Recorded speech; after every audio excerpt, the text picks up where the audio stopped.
நீ ஆர்ட்ஸ் தானடா படிச்ச, எப்படி ஐடில வேலை பார்க்குற? எந்த டிகிரினாலும் பரவாயில்லண்ணா. சென்னையில் இருக்க எஸ்எல்ஏ ஐடி ட்ரைனிங் இன்ஸ்டியூட் தான் நான் ட்ரைனிங் எடுத்தேன். மாதம் 30,000 சம்பாதிக்கிறேன். சூப்பர்டா. For IT training and placement contact 8870767784.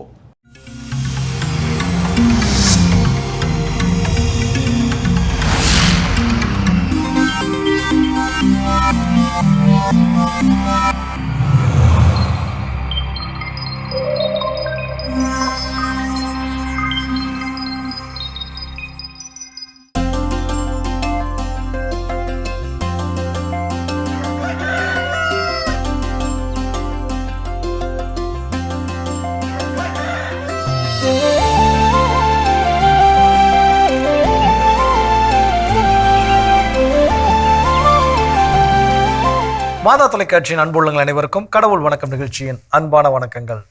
வணக்கம் கல்பனா, எப்படி இருக்கிறீங்க? நலமா இருக்கேன், சிறப்பா இருக்கேன். நீங்க எப்படி இருக்கீங்க? எல்லா நாள் போலவே இன்றைய நாள் மகிழ்ச்சி உற்சாகம் சிறப்பாக தொடங்கி இருக்குது. இந்த உற்சாகத்தோடவே நாம் இன்றைய நாளுடைய கதையை ஆரம்பிக்கலாம். ஒரு பனிக்கட்டி பிரதேசம். அந்த பனிக்கட்டி பிரதேசத்துல வந்து பாத்தீங்கன்னா 2 பெண் குயின் வந்து நீண்ட கால நண்பர்கள். ஒரு ஆண் பெண் குயினும் ஒரு பெண் குயினும் 2 பேரும் வந்து அன்ற நாள் வந்து பேசிக்கிறாங்க. நம்ம ரொம்ப லாங் லைஃப் வந்து ஃப்ரெண்ட்ஸாவே இருக்கோம். இருந்தாலும் நம்மள அந்த பாசத்தை வந்து நம்ம டெஸ்ட் பண்ணி பார்க்கலாமா அப்படின்னு சொல்லிட்டு ஒரு ஆண் பெண் குயின் அந்த பெண் குயின் கிட்ட சொல்லுது. சரி, எப்படி டெஸ்ட் பண்ண முடியும் அப்படின்னு ஒரு 3 நாள் நம்ம 2 பேரும் மீட் பண்ணாம இருக்கலாம்.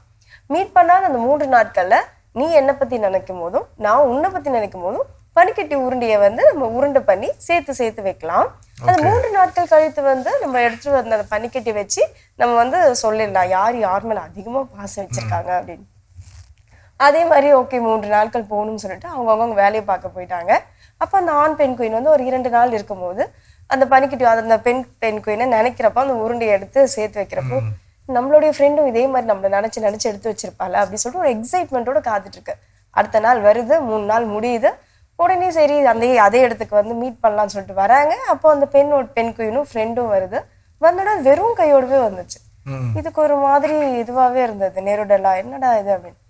கிட்ட வந்து என்னடா கை ஃபுல்லா ஒரே பனிக்கட்டி உருண்டெல்லாம் வச்சிருக்க, ஒரே டமாஸ் பண்ற போடா, எப்ப பாரு விளையாட்டு தான் உனக்கு, எதுக்கு இப்ப என்ன விளையாடுறதுக்கு எடுத்துட்டு வந்தியா, என்ன இப்படி சொல்ற, நம்ம 3 நாளைக்கு முன்னாடி சொன்னோம்ல நீ அதை மறந்துட்டியாரு? ஐயோ எனக்கு அது நினைவிலே இல்லை, நான் மறந்துட்டேன் அப்படின்னு சொல்லிட்டு மற்ற ஃப்ரெண்ட்ஸுங்கெல்லாம் வர்றப்போ அது அப்படியே போயிடுது. உடனே இந்த ஆண் பெண் கோயில் வந்து அப்பதான் அதோடைய தப்பை வந்து ரியலைஸ் பண்ணுச்சு. நம்மளை வந்து ஒரு அன்பின் ஒரு அடிப்படையாக கூட ஒரு பாசத்தோடைய ஒரு இதுக்கு கூட மதிப்புக்கு கூட நம்மளை வந்து அவங்க வந்து நினைக்கவே இல்லை. ஆனா நம்ம தான் இத்தனை நாளா அவங்களுடைய பாசத்துக்குரியவர்கள் நம்ம அப்படின்னு சொல்லிட்டு ஒரு முட்டாள்தனமான கணக்கை வந்து நம்ம வச்சிருந்தோம். நம்மளோட இவ்வளோ நாள் நேரத்தையும் நாட்களையும் நம்ம எவ்வளவு வீணடிச்சிருக்கோம் ஒரு உண்மையே இல்லாத ஒரு பாசத்துக்காக அப்படின்னு சொல்லி அதை ரியலைஸ் பண்ணிட்டு அந்த இடத்த விட்டு நகர்ந்து போச்சு. நம்மளும் இப்படிதான் இருக்கும் இன்றைய நாட்கள்ல. அதாவது ஒரு பொய்யான பாசம் வந்து இருக்கு அப்படின்னு நமக்கு தெரியல அப்படின்றத விட நம்ம அவங்க கிட்ட போய் நம்மளுடைய பாசத்தை முழுசா கொட்டிடுறோம். ஆனா அதுக்கப்புறம் அவங்க கிட்ட அது கிடைக்கலன்ற பட்சத்துலதான் தெரியுது அவங்க நம்ம மேல பாசமும் இல்லை, அன்பும் இல்லை. ஸோ நம்மளுடைய நேரத்தை வீணடிச்சிருக்கோம் அப்படின்ட்டு. கண்டிப்பா சில நேரங்களில் சில மனிதர்கள் அப்படின்னு சொல்லுவாங்க. ஸோ அந்த வகையான மனிதர்கள் நம்ம லைஃப்ல நாம அப்படிப்பட்ட மனிதராக இருக்கவும் கூடாது, அப்படிப்பட்ட மனிதர்களிடம் ஏமாந்து விடவும் கூடாது அப்படிங்கிற சிந்தனையோடு இன்னைக்கு நாளை தொடங்கலாம். இப்ப ஆலை தரிசனம் பார்க்கலாம்.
சிறப்பான அற்புதமான ஆலய தரிசனம் நம்ம பார்த்துட்டோம் ஜோ.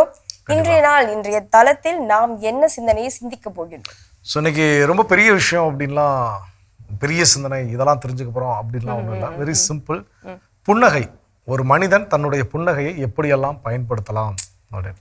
இந்த காலகட்டத்துக்கு புன்னகையை கையில கொடுத்தீங்கன்னா எப்படி எல்லாம் பயன்படுத்தலாம்னா பயங்கரமா பிளானிங்லாம் போட்டுடலாம். ஆனா இந்த புன்னகையை வச்சும் பயங்கர பிளானிங் பண்ணலாம் அப்படின்ட்டு எனக்கு ஆரம்பிக்கிறோம். ஓகே, கண்டிப்பா. ஏன் அப்படின்னா இன்னைக்கு வந்து நமக்கு புன்னகைக்க தெரியும், ஆனால் புன்னகைக்கிறது எங்கெல்லாம் புன்னகைக்கலாம் அப்படிங்கிற அந்த ஐடியா நம்ம கிட்ட இல்லை. ஸோ ஒரு நாள் ஒரு மனிதனை நம்ம பார்க்குறோம், யாரோ ஒருத்தவங்க புதுசாக மீட் பண்ணுறோம் அப்படின்னா அந்த டைம் கொடுக்கக்கூடிய அந்த புன்னகை, அவங்கள சந்திக்கிறப்போ ஒரு புன்னகையோடு சந்திக்கணும். அது ஃபர்ஸ்ட் இம்ப்ரெஷன். அது என்ன அப்படின்னா ஒரு பாசிட்டிவ் மைண்ட் செட் என்ன பண்ணும், கிரியேட் பண்ணும். இப்போ நம்ம எங்கேயோ ஒரு இடத்துக்கு போயிருக்கிறோம், திடீர்னு ஒரு மனிதரை நம்ம சந்திக்கிறோம். அந்த மனிதர் நம்ம அது வரைக்கும் பேசியிருக்கவே மாட்டோம், அவர் யார் என்ன ஏது நமக்கு எதுவும் தெரியாது. ஆனால் ஆள் பார்க்கறதுக்கு கொஞ்சம் ஒரு மாதிரி முரட்டத்தனமா தெரிகிறாரு அப்படின்னோடனே நம்ம அவர் விட்டு ஒதுங்கி செல்ல தான் என்ன பண்ணுவோம், கற்றுக்கொள்ளும். யாருனே தெரியல, ஆள் முரட்டத்தனமா இருக்கிறாரு, மேபி கோவக்காரா இருக்கலாம், இல்லை கொஞ்சம் சிறுமூஞ்சா இருக்கலாம், இல்லை ரஃப் அண்ட் டஃபா இருக்கலாம், யார்ட்டையும் பேசாத ஒரு இன்ட்ரோவர்ட்டா என்ன பண்ணலாம் இருக்கலாம். இதெல்லாம் நம்மளே என்ன பண்ணிப்போம், யோசிப்போம்.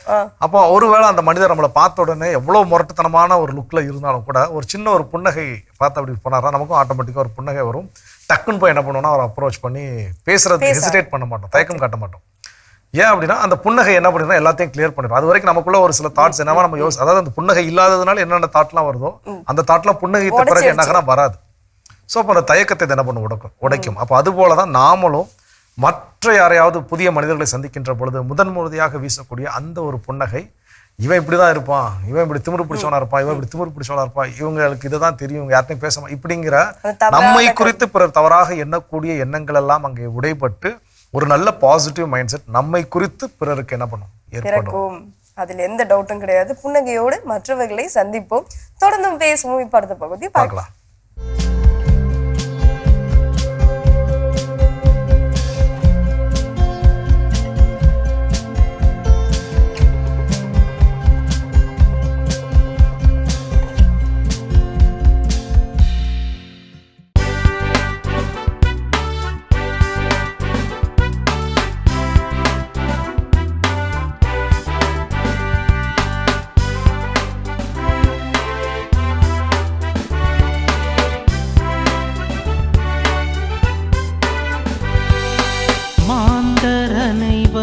நம் கடவுள் அருளிய விடுதலையை கண்டனர்.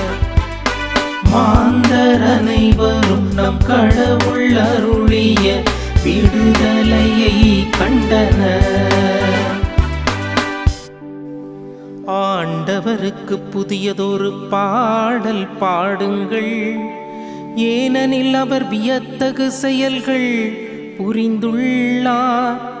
அவருடைய வலக்கரமும் புனிதமிகு புயமும் அவருக்கு வெற்றியை அளித்துள்ளன. ஆண்டவர் தம் மீட்பை அறிவித்தார், பிற இனத்தார் கண் முன்னே தம் நீதியை வெளிப்படுத்தினார், தம் நீதியை வெளிப்படுத்தினார்.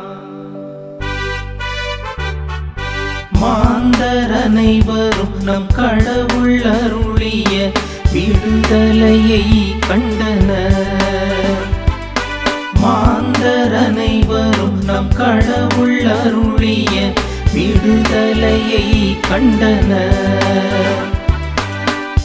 இயேசுவில் பிரியமான அன்பு சகோதர சகோதரிகளே, மாதா தொலைக்காட்சி நேயர்களே, உங்கள் அனைவரையும் இந்த தினம் ஒரு திருப்பாடல் நிகழ்ச்சியின் வழியாக சந்திப்பதில் நான் மகிழ்ச்சி அடைகிறேன். பிரியமான அன்பு சகோதர சகோதரிகளே, இன்றைய நாளிலே நாம் வாசிக்க கேட்ட திருப்பாடலானது திருப்பாடல் 98. இந்த திருப்பாடலை என்த்ரோன்மென்ட் ஹிம் என சொல்லி ஆங்கிலத்தில் அழைக்கிறார்கள். அதாவது கடவுளை அரசராக பாவித்து அந்த அரசரை புகழ்ந்து பாட அழைக்கக்கூடிய ஒரு திருப்பாடலாக இருக்கிறது. மொத்தம் 9 இறைவசனங்களை உள்ளடக்கிய இந்த திருப்பாடலை 3 பகுதிகளாக நாம் பிரிக்கலாம். 1 முதல் 3 வரை இருக்கக்கூடிய இறைவசனங்கள் கடவுள் செய்த நன்மைகளை நினைத்து இஸ்ரேல் மக்களை கடவுளை புகழ்ந்து பாட அழைக்கக்கூடிய இறைப்பாடலாகவும், 4 முதல் 6 வரை இருக்கக்கூடிய இறைவசனங்கள் கடவுளை புகழ மற்ற இனத்தாரை, பிற இனத்தாரை அழைக்கக்கூடிய வசனங்களாகவும், 7 முதல் 9 வரை இருக்கக்கூடிய இறைவசனங்கள் இந்த உலகில் உள்ள படைப்புகள் அனைத்துமே கடவுளை புகழ வேண்டும் என அழைக்கக்கூடிய ஒரு இறைவசனங்களாகவும் இருப்பதை நம்மால் பார்க்க முடிகிறது. இன்று நாம் வாசிக்க கேட்ட இந்த திருப்பாடலானது இந்த திருப்பாடலுடைய முதல் பகுதியும் 2ஆம் பகுதியின் முதல் வசனத்தை மட்டுமே உள்ளடக்கியதாக இருக்கிறது. பிரியமான அன்பு சகோதர சகோதரிகளே, இந்த திருப்பாடலுடைய முதல் வரியை நாம் பார்க்கிற பொழுது ஆண்டவரை புகழ ஒரு வாய்ப்பு. எப்படி என்ன சொன்னால், புதியதொரு பாடல் வழியாக ஆண்டவரை நாம் புகழ இந்த திருப்பாடல் ஆசிரியர் நம்மை அழைக்கிறார். இன்னைக்கு எத்தனையோ பாடல்கள் இறைவனை புகழ்ந்து நாம் பாடிக்கொண்டே தான் இருக்கிறோம். ஆனாலும் இந்த திருப்பாடல் ஆசிரியர் மீண்டும் மீண்டுமாக நமக்கு சொல்லுவது, இன்னும் புதிய ஒரு பாடல் வழியாக ஆண்டவரை பாடுங்கள். என்னென்னு சொன்னால், அவர் செய்த நன்மைகள் எல்லாம் ஏராளமாக இருக்கிறது. அவருக்கு எத்தனை பாடல்கள் பாடி அவரை புகழ்ந்தாலும் ஒருபோதும் அவர் செய்த நன்மைக்கு ஈடாகாது. அதனால்தான் புதியதொரு பாடல் பாடி ஆண்டவரை புகழுங்கள் என்கிற வார்த்தையோடு இந்த திருப்பாடல் வசனம் துவங்குகிறது. பிரியமானவர்களே, அவர் அதற்கான காரியத்தை சொல்கிறது முக்கியமாக சொல்லுகிறார்.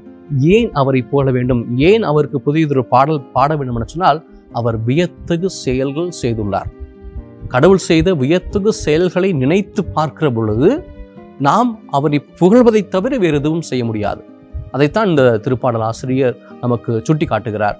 அப்போ இந்த இஸ்ரேல் மக்களுக்கு கடவுள் ஏராளமான அற்புதங்களையும் அதிசயங்களையும் அவர் செய்திருக்கிறார். இன்னும் குறிப்பாக சொல்லுகிற பொழுது, ஆண்டவர் தமது மீட்பை அறிவித்தார், பிற இனத்தார் கண்முன்னே நமக்கு நீதியை வெளிப்படுத்தினார் அப்படிங்கிற வார்த்தைகளை எல்லாம் பார்க்கிற பொழுது இந்த திருப்பாடல் ஆசிரியர் மெய்மறந்து போகிறார். கடவுள் செய்த எல்லா காரியங்களையும், எவ்வளவு அற்புதமான காரியங்களையும் நினைத்து பார்க்கிறார். எப்படி பிற இனத்தார்னா யாரை குறிக்கிறது அப்படின்னு சொன்னா, எகிப்திலே அவர்கள் அடிமைகளாக இருந்த பொழுது ஆண்டவர் எவ்வளவு அவர்களுக்கு உதவி செய்தார். அந்த அடிமை தலையிலிருந்து அவர்கள் மீட்டு கொண்டு வருகிற பொழுது மோசே வழியாக ஆண்டவர் இந்த பாலை நிலத்திலே மக்களை வழிநடத்தி வருகிற பொழுது இரவிலே நெருப்பு தூணாகவும் பகலிலே மேக தூணாகவும் இருந்து அவர்களை உடனிருந்து பராமரித்து பாதுகாத்து வழி நடந்தார். அவர்களுக்கு பசியாக இருக்கிற பொழுது அவர்களுக்கு மன்னாவையும் காடையும் உணவாக கொடுத்தார். தண்ணீர் தேவைப்பட்ட பொழுது பாறையை உடைத்து அவர்களுக்கு தண்ணீர் கொடுத்தார். இப்படி அவர்களோடு துணையாக இருந்து அவர்கள் வழிநடத்திய ஆண்டவரை புகழ இந்த திருப்பாடல் ஆசிரியர் மீண்டுமாக அழைக்கிறார். அவர்கள் அடிமை தலையில் இருக்கிற பொழுது அந்த அடிமை தலையிலிருந்து அவர்களுக்கு விடுதலை கொடுத்தார்.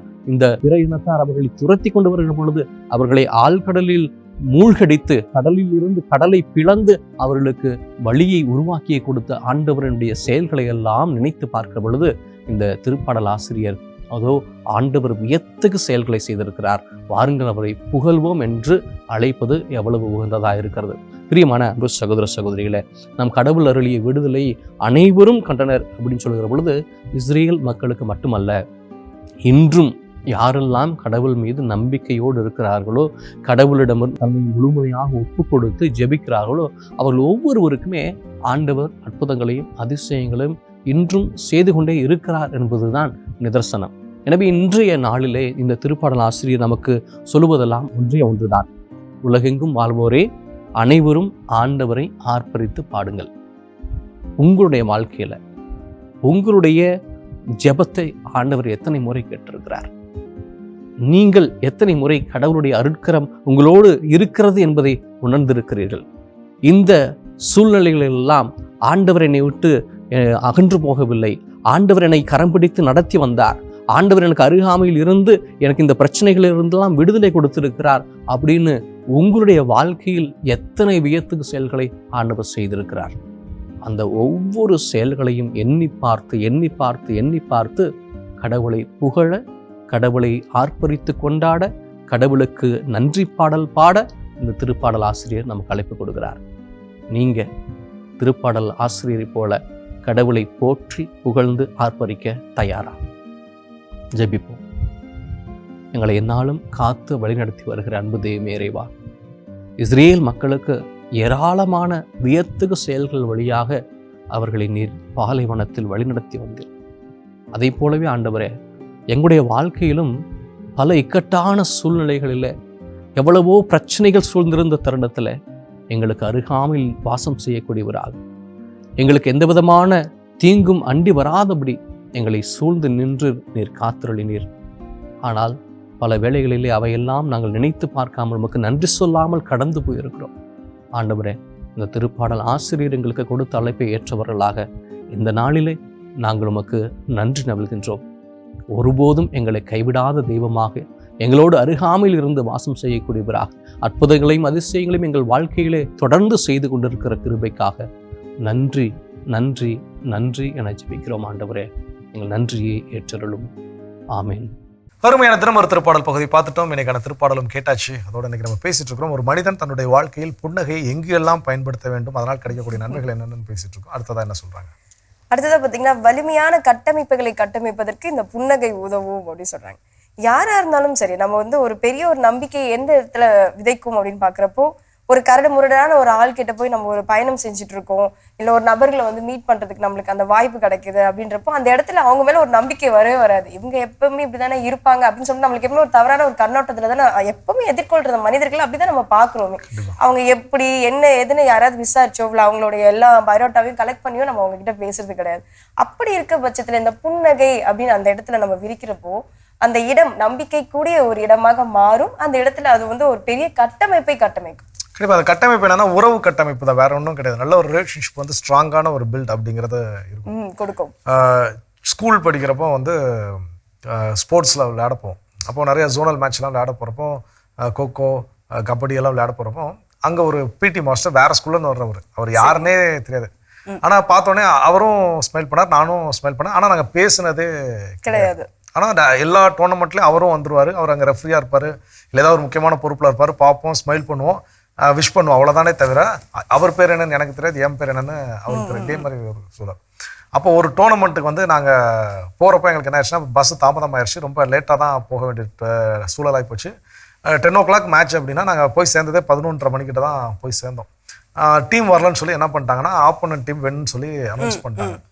நாங்கள் போய் நிற்கிறோம். நாங்கள் நின்று ஒரு மாதிரி எங்களுக்கு ஃபேஸ்லேயே தெரியல, நம்ம ஒரு விருப்பப்பட்டு போய் ஒரு இடத்துல நிற்கிறோம், ஆனால் நமக்கு அன்னைக்கு ஒரு சூழல் அமைஞ்சு போச்சு அப்படின்னு. அவராக வந்தார், வந்துட்டு என்ன நீ நிற்க அப்படின்னாரு.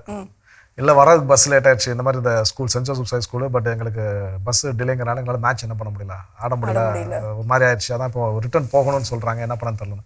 இவர் போய் இவருன்னு பேசினார். அந்த ஸ்கூல்கிட்ட என்ன சொன்னார் என்னெல்லாம் தெரியாது. அவங்க சரி மேட்ச்சுக்கு ஓகேன்ட்டாங்க. திரும்ப என்ன பண்ணிட்டாங்கன்னா மேட்ச் ஸ்டார்ட் ஆகிடும். ஸோ அப்போ என்ன அப்படின்னா அவர்கிட்ட அது வரைக்கும் பேசினதே கிடையாது. அந்த மனிதருக்கு நான் யார் என்னன்னே தெரியாது, எந்த ஸ்கூல் என்ன எந்த நிலவரம் எதுவுமே தெரியாது. ஜஸ்ட் ஒரு புன்னகை மட்டும்தான், பார்க்கக்கூடிய நேரங்களில் மட்டும் புன்னகைக்கிறது மட்டும்தான் வேலையாக இருந்துச்சு, வேறு எதுவுமே கிடையாது. ஆனால் அன்னைக்கு இது கிடைக்காத ஒரு வாய்ப்பு, கை நழுவி போன ஒரு வாய்ப்பு மீண்டும் கிடைச்சிருக்குது அப்படின்னா அப்போ அந்த உறவு பிணைப்பு, அப்போ ஏதோ சம்திங் ஒரு பாசிட்டிவ் பாண்ட் இருக்குல்ல, அதுதான் வந்து இந்த புன்னகையினால் கிடைக்கக்கூடிய ஆதாயம். கற்றுக்கொள்ளும் இன்னும் வேற என்ன விஷயம் இருக்குங்கிறத தொடர்ந்து பேசலாம்.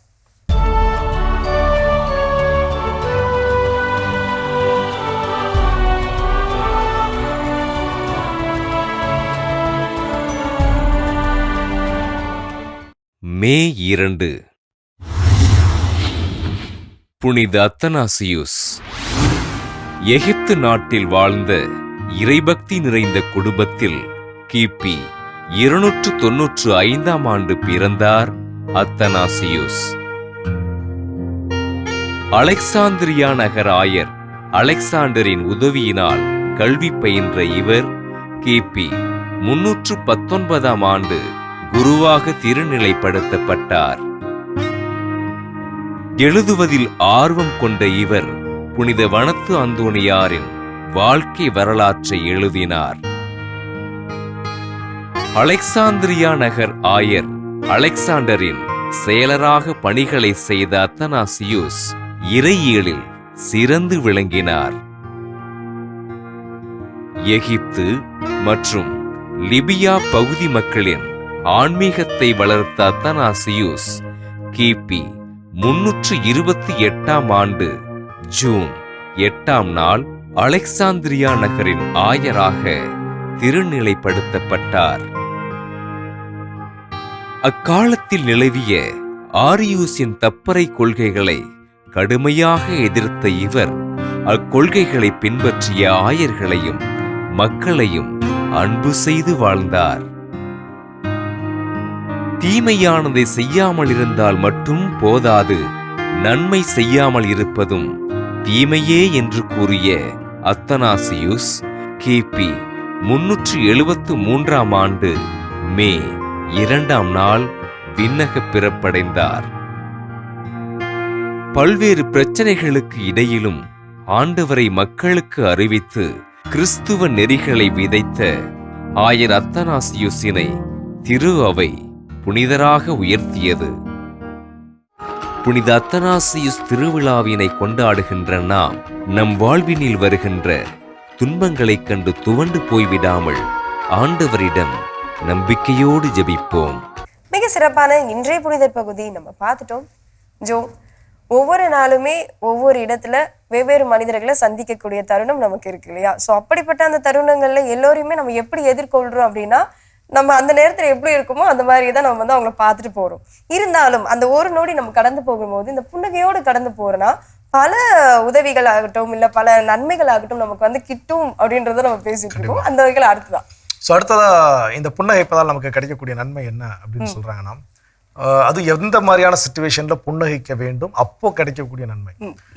குறிப்பா டென்ஷனா இருக்கிறப்ப யாராலையும் புன்னகைக்க முடியுமான்னு கேட்டா வாய்ப்பே இல்லை. கோவம் தான் வரும், பயங்கர கோவமா இருப்போம், இல்ல அழுவோம். அழகா இருக்க முகம் கூட அன்னைக்குன்னு பார்த்து அப்படியே பிசாசு மாதிரி மாறி கொடூரமா மாறிடும். ஸோ இப்போ அந்த மாதிரியான தருணங்களில் அவங்க வந்து ரொம்ப டென்ஷனா இருக்கிறேன், ரொம்ப டிப்ரெஷனா இருக்கிறேன், ஏதோ ஒரு விஷயம் நம்ம ஜெயிக்கணும்னு சொல்லி நம்ம என்ன பண்றோம், நம்ம எஃபர்ட்லாம் போடுறோம், பட் அங்கே ரிசல்ட் என்ன ஆயிடுச்சு, தோல்வின்னு வந்துருச்சு. எப்பண்டா இவன் தோப்பான் அப்படின்னு காத்திருக்கக்கூடிய சிலர் இருப்பாங்க. அப்போ அவங்க வந்து என்ன பண்ணுவாங்கன்னா நம்ம கூட கொஞ்சம் டீஸ் பண்ணுவாங்க. நான் இதுக்கு தான் அப்பவே சொன்னேன் தெரியுமா, என்னமோ இவங்க வந்து ரொம்ப ஃபியூச்சரை ப்ரெடிக்ட் பண்ற மாதிரி பார்த்து சொன்ன மாதிரி பயங்கரமா பில்டப்லாம் கொடுத்து இதுக்கு தான் நாங்க சொன்னா கேட்கணுங்கிறது நீயா அப்படி இப்படிம்பாங்க. அதாவது உண்மையான அக்கறை எல்லாம் கிடையாது, அது உங்களுக்கு வந்து ஆனந்தம். ஓகே, அந்த ஆனந்தத்தை என்ன பண்றாங்க, அக்கறை போல வார்த்தைகளை.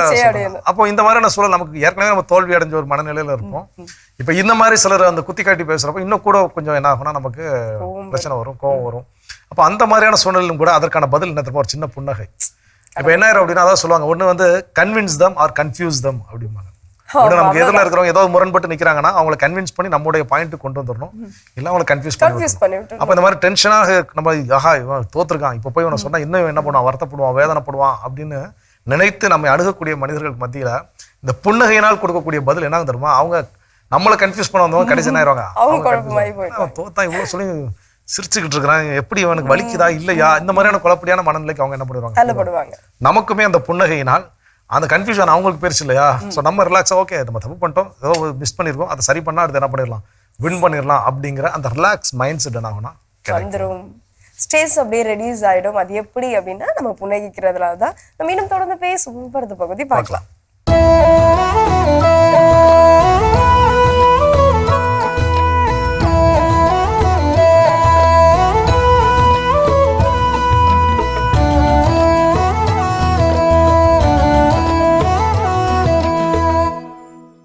மாறுவேட நகர் வலத்தில் ராஜா இரா உலாவிலே இருந்தார். அவரை தொடர்ந்து 2 மெய் காப்பாளர்கள் ரகசியமாய் தொடர்ந்தார்கள்.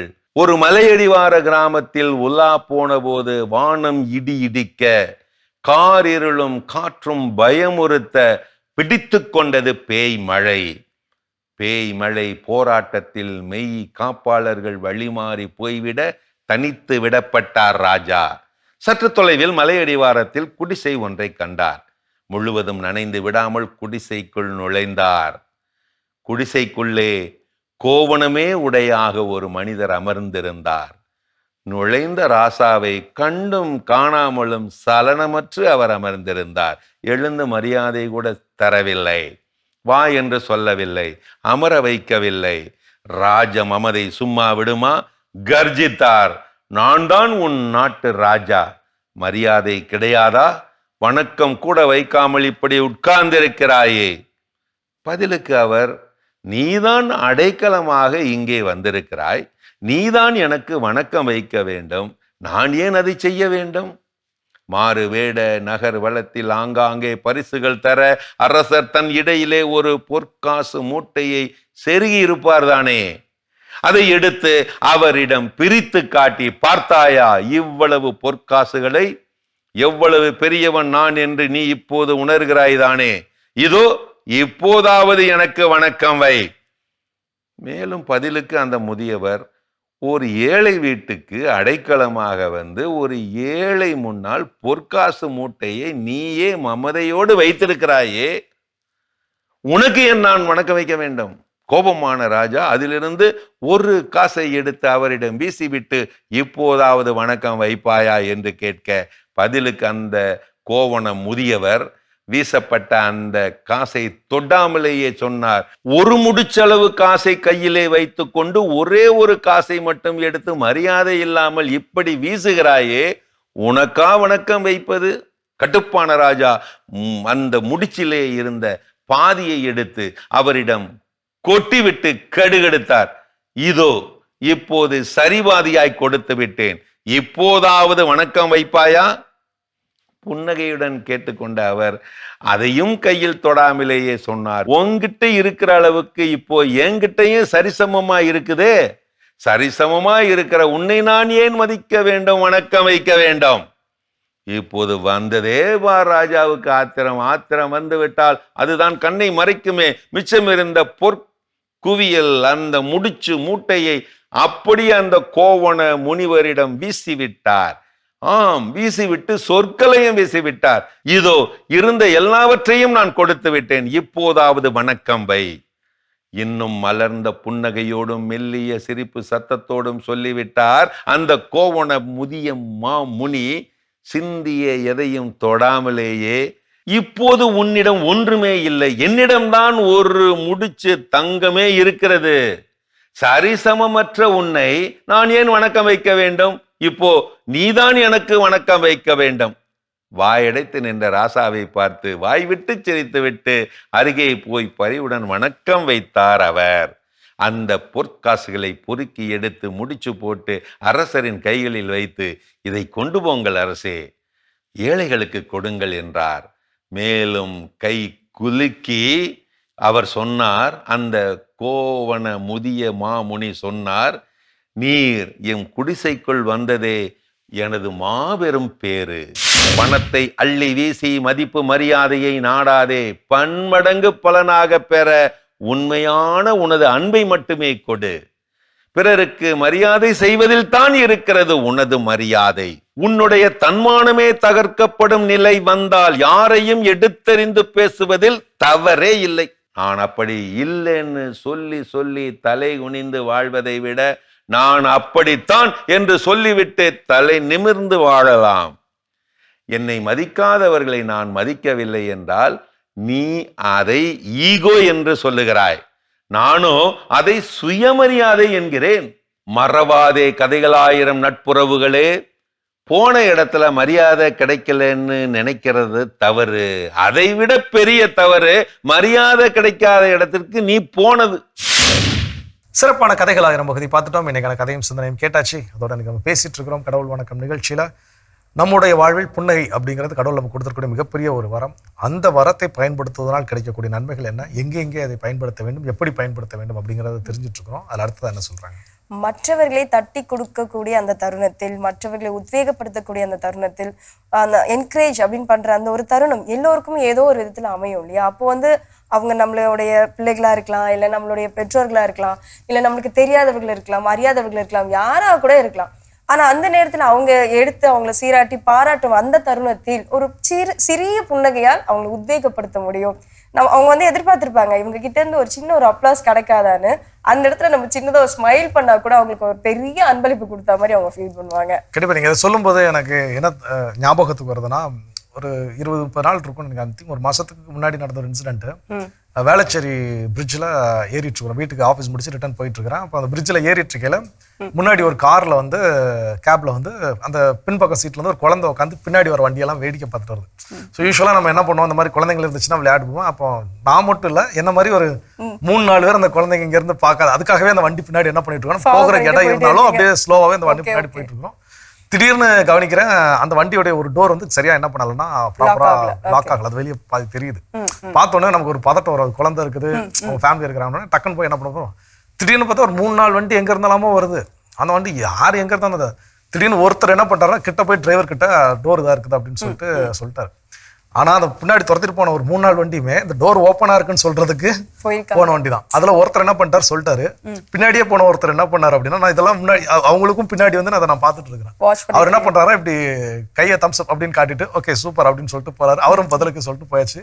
அந்த பாலம் ஏறி இறங்கின உடனே சிக்னல் இருக்கும், சிக்னல் ரெட். ஸோ அப்போ அந்த வண்டி ரெண்டும் வரிசையா போய் நிற்கிது. அந்த 3-4 வண்டி போனோன்னே ஒருத்தர் இங்க இருந்து நின்னதுக்கு அப்புறம் ஒருத்தர் பின்னாடி போன 3வது நபர், நான் 4வதா தான் போறேன், 3வது நபர் அவர் என்ன பண்ண, அவரும் தம்ஸ் அப் பண்ணாரு. 3 பேர் என்ன பண்ணிக்கிட்டாங்கன்னா சிரிச்சுக்கிட்டாங்க. ஸோ அப்போ இது என்ன அப்படின்னா அவர் யாரு, பேரு என்ன, எதுவும் யாருக்கும் தெரியாது. ஃபேஸ் எப்படி இருக்கும், ஏன்னா எல்லாரும் ஹெல்மெட் போட்டுருக்காங்க, ஃபேஸ் கூட முழுசா விசிபிள் கிடையாது.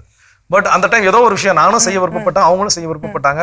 அதில் ஒருத்தர் செஞ்சிருக்கிறாரு, அந்த செஞ்ச ஒரு விஷயத்தை இன்னொருத்தர் வந்து பாராட்டுவதற்கு பயன்படுத்தக்கூடிய அந்த ஒரு புன்னகை. இது மேலும் நாளைக்கு இன்னொரு விஷயம் எங்கே வெளியே போறாங்க அப்படின்னா ஏதோ ஒரு விஷயத்துல வந்து இயல்பாகவே இந்த உதவின்னு இல்லை, வேற எந்த உதவியா தேவைப்பட்டு யாரும் நிற்கிறாங்கன்னா இயல்பாகவே நம்ம என்ன பண்ணோம், தூண்டப்படுவோம். ஓகே, இதை போய் ஹெல்ப் பண்ணணும், செய்யணும். அவங்க கேட்குறாங்க, கேட்கல, அதெல்லாம் ரெண்டாவது விஷயம் தான். ஸோ அப்போ அப்படிப்பட்ட ஒரு தூண்டுதலை கொடுக்கக்கூடிய அந்த என்கரேஜ்மெண்ட்டை கொடுக்கக்கூடிய ஒரு விஷயம் என்னன்னா புன்னகை. இந்த சிறிய புன்னகை தான், அதை ஏன் நாம் செய்யக்கூடாது, தொடர்ந்து செய்வோம். அதுக்கு முன்னாடி ஒரு சின்ன பிரேக் போயிட்டு வந்தோம். நிச்சயமா.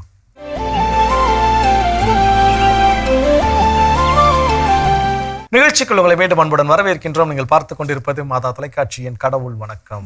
சிறப்பான நாள்ல பேசிட்டு இருக்கிறோம் கல்பனா. நம்முடைய வாழ்வில் கடவுள் கொடுத்திருக்கக்கூடிய மிகப்பெரிய வரம் ஒரு புன்னகை. அந்த புன்னகை எப்படி எங்கே பயன்படுத்த வேண்டும், அதை பயன்படுத்தினால் கிடைக்கக்கூடிய நன்மைகள் என்னென்ன எல்லாம் சேர்த்து பேசிட்டு இருக்கிறோம். அடுத்ததா என்ன சொல்றாங்க, வாய் நிறைய புன்னகையை பத்தி கடவுள் மிகப்பெரிய வரம் கொடுத்திருக்காருன்னு சொல்லிட்டு நீங்க அப்படியே ஒரு ஹிட்லர் மாதிரி பேசினா எப்படி ஜோ, அப்படியே சிரிச்ச முகத்தோட சொல்லுங்க. இறை மக்கள் பார்த்துட்டு இருக்காங்கல்ல, வெரி குட். ரொம்ப நாளா ஆசைப்பட்டிருப்பீங்க ஹிட்லர் இந்த பேரை சொல்லணும்னு எனக்கு சொல்லிட்டீங்க. கண்டிப்பா. சோ அப்படிப்பட்ட புன்னகை நாம் வந்து எப்படி எல்லாம் அது வந்து நமக்கு பயன்படும் அப்படின்னு பாத்தீங்கன்னா, அடுத்ததா அந்த கம்யூனிகேஷன் அப்படின்றது பல பேருக்கு ஒரு சிரமமான ஒரு விஷயம் தான். எப்படி போய் ஃபர்ஸ்ட் அவங்க கிட்ட பேசுறது, இது வரைக்கும் நம்ம அவங்க கிட்ட பேசுனது இது நிறைய அலுவலகத்துல நடந்து நம்ம பார்த்துருப்போம் இல்லையா. புதுசா ஒருத்தவங்க வராங்க அப்படின்றப்போ அவங்க வந்து ரொம்ப வந்து கஷ்டப்படுவாங்க எல்லார்கிட்டயும் கொஞ்சம் அப்படியே போய் க்ளோஸ் ஆகிறதுக்கு. அந்த நேரம் அவங்க தனியா இருக்கும் போதும் சரி, இல்ல அவங்க கிட்ட எதை நம்ம போய் கம்யூனிகேட் பண்ணணும் அப்படின்னு நினைச்சாலும் ஒரு சிறிய புன்னகை, அவங்க சீட் பக்கத்துல போயிட்டு நம்ம போய் ஜஸ்ட் சிரிச்சாலே போதும். அவங்க ஓகே உங்க பேர் என்ன அப்படின்னு சொல்லிட்டு இந்த கம்யூனிகேட் வந்து ஸ்டார்ட் பண்ண ஆரம்பிப்பாங்க. ஸோ அப்படிப்பட்ட அந்த தொடர்பு, அந்த ஒரு பேச்சு தொடர்பு வந்து நம்மளுக்கு ஏற்படுத்தி கொடுப்பது எது அப்படின்னு பாத்தீங்கன்னா அந்த சிறிய புன்னகை தான். இதுக்கு ரொம்ப பெரிய எக்ஸாம்பிள்லாம் போக வேண்டாம். நம்ம வீடுகளில் அப்பா அம்மாவை எடுத்துக்கலாம். பிள்ளைங்கள்லாம் அம்மா கிட்ட பயங்கர க்ளோஸாக இருப்பாங்க, அப்பா கிட்ட கொஞ்சம் டிஸ்டன்ஸ் மெயின்டைன் பண்ணுவாங்க. விஷயம் என்னன்னா அந்த புன்னகை தான் காரணம். சின்ன வயசுல பிறந்ததுல இருந்து அம்மா அந்த குழந்தைய பார்க்கும்போதெல்லாம் புன்னகை, அதுக்காண்டி அப்பா புன்னகைக்கவே மாட்டாங்களான்னு கேட்டா அப்பா அந்த குழந்தைய தூக்குறதுக்கு எப்படி தூக்கணும்னே ஃபர்ஸ்ட் என்ன தெரியாது. ஐயோ அந்த அப்பா அப்படிங்கிற அந்த ஒரு பயம் இருக்கும். அந்த பயத்தோட கூடிய குழந்தை ஃபேஸை பாக்குறப்ப சந்தோஷம்லாம் இருக்கும். ஆனா கூடவே ஐயோ இந்த குழந்தைய கரெக்டா தூக்குறோமா இல்லையா, குழந்தைக்கு உடல் வலிக்குமா இல்லையா, எதுவும் அந்த பயம் இருக்கிறப்போ ஃபேஸ்ல என்ன ஆகாதுன்னா அந்த புன்னகை என்ன ஆகாது, சிரிப்பு வராது. ஸோ அப்போ இதனாலவே என்ன அப்படின்னா அம்மாக்கள் பார்க்கும்போதே அந்த குழந்தைய வந்து ஒரு கனிவோட, பாசத்தோட, அன்போட, புன்னகையோட பார்க்கின்ற பொழுது அந்த குழந்தைக்கு ஈஸியா என்ன ஆகுது, அட்டாச்மெண்ட் ஆகும். சின்ன வயசுல ஆக்டிங் கிளாஸ் எல்லாம் போயிட்டு வந்த மாதிரி எல்லாம் பண்ணுவாங்க அம்மா, எப்படிதான் எல்லாம் சொல்லி கொடுப்பாங்க. அப்போ அது இயல்பாவே அவங்களுக்கு வந்துடும். அப்பாக்களுக்கு அது இயல்பா வர்றதுல கொஞ்சம் பிரச்சனை இருக்கிறதுனால ஆட்டோமேட்டிக்கா எல்லா வீடுகள்லயுமே இதுதான் பிரச்சனை, வேற ஒண்ணுமே கிடையாது. எந்த அப்பாக்கெல்லாம் தன் குழந்தையோட புன்னகைக்க ஃபர்ஸ்ட் அப்படி பழகி அதை ஒரு பாண்ட் கிரியேட் பண்ணிட்டாங்களோ அந்த வீட்டுல தான் எல்லா தந்தைகளும். அதுக்கப்புறம் பாத்தீங்கன்னா அம்மாக்கள இடத்தோட அப்பாக்களோட இடம் தான் பயங்கர முக்கியம். ஃபர்ஸ்ட் எடுத்து பிடிச்சிருவாங்க அவங்க எல்லாம். இதுக்கப்புறம் பாருங்க இருக்கிற அப்பாக்கள் எல்லாருமே புன்னகையோட அவங்க பசங்களை பார்க்க போறாங்க. நம்ம இன்னும் தொடர்ந்து இப்ப பேசலாம். இப்ப அடுத்த பகுதி பார்க்கலாம்.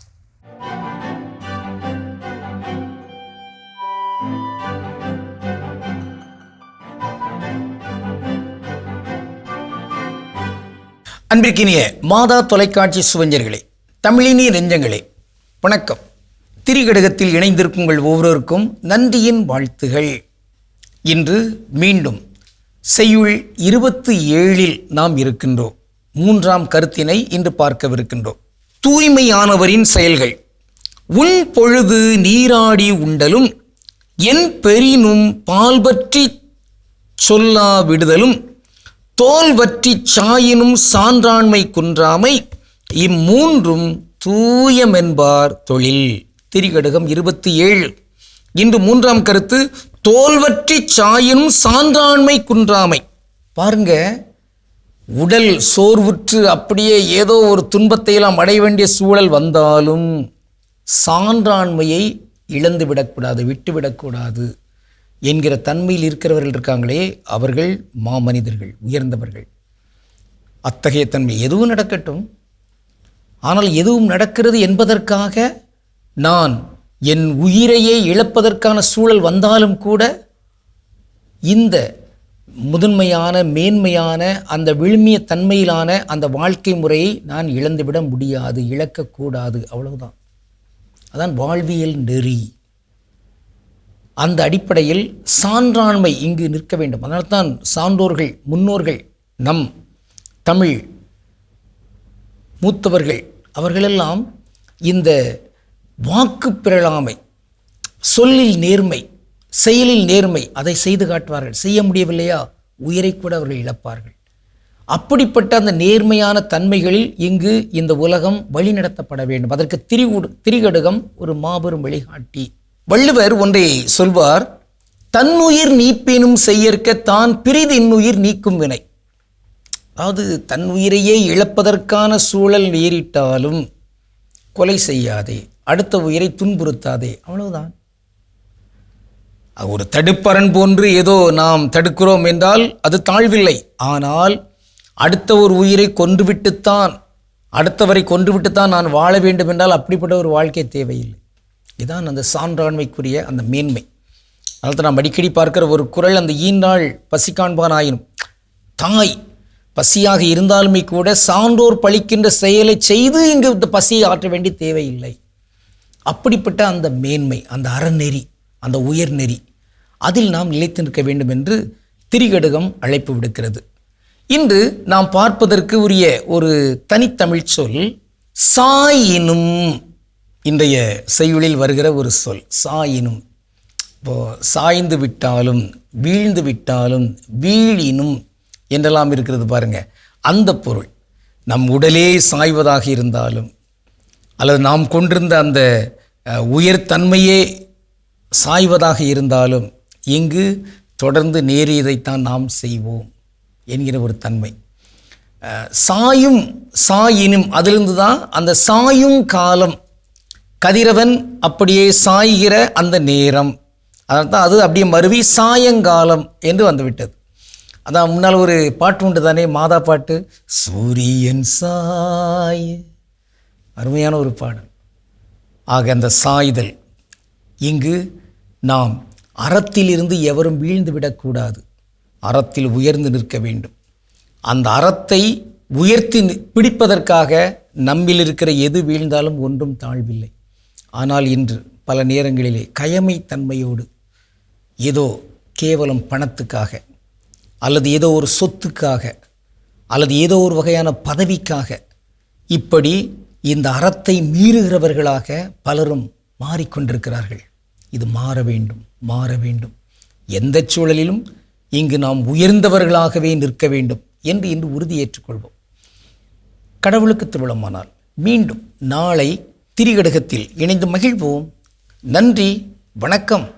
சிறப்பான பகுதி திரிகடுகம் நம்ம பார்த்துட்டோம். இன்றைய நாள் நமக்கு கொடுக்கப்பட்ட ஒரு மிகப்பெரிய ஆயுதம் நம்ம கிட்ட இருக்கு அப்படின்னு கூட சொல்லலாம். இதை வச்சு நம்ம என்ன வேணாலும் பண்ணலாம்ப்பா அப்படின்ற மாதிரி சில தருணங்களை நம்மளுடைய வாழ்ந்து கொண்டிருக்கும் வாழ்க்கையில இந்த புன்னகை அப்படின்ற ஒரு விஷயம் நம்ம கூட பயணம் செஞ்சது அப்படின்னா நமக்கு எவ்வளவு பெரிய பேருதவியா இருக்கு அப்படின்றத இன்றைய நாள் நம்ம பார்த்துட்டு இருக்கோம். அந்த வகையில் அடுத்ததா இந்த புன்னகை எதை தவிர்க்கிறது அப்படின்னு பாத்தீங்கன்னா, முரண்கள், கான்ஃபிளிக்ட்ஸ், பிறரோடு ஏற்படக்கூடிய சண்டை சச்சரவு, முரண்களை தடுப்பதற்கு பெரிய உதவியா இருக்குது.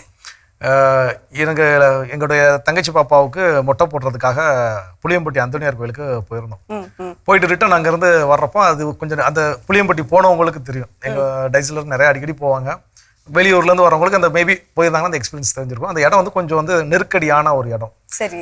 அப்போ அந்த நெருக்கடியான இடத்துல எனக்கு கொஞ்சம் லீவ் நாளுங்கிறனால வாகனத்தை முன்னாடி என்ன பண்ணியாச்சு, நாங்கள் எடுத்து அங்கே முட்டை போகிற இடம் வரைக்கும் கொண்டு போயிட்டோம்.